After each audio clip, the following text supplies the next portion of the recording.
understanding the phrase, consult the map.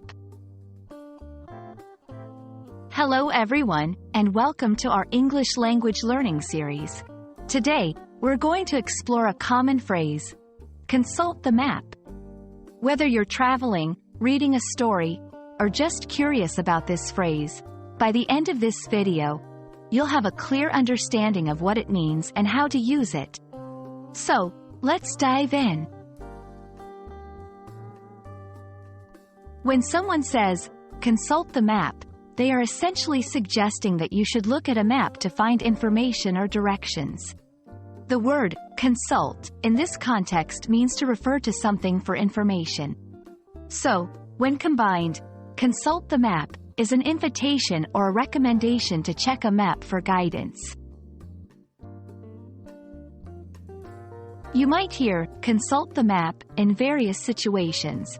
For example, 1. During travel, when someone is unsure about the route or location, a friend might suggest, let's consult the map to find the best way. 2. In storytelling, a character might say, we need to consult the map to discover where the treasure is hidden. 3.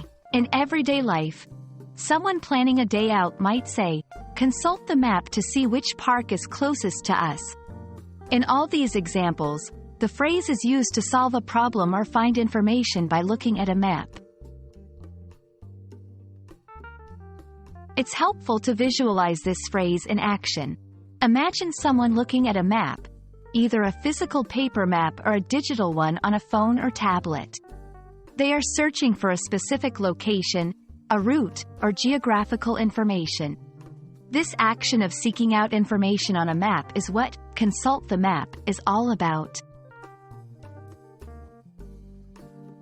I hope this video helps clarify the meaning and usage of consult the map.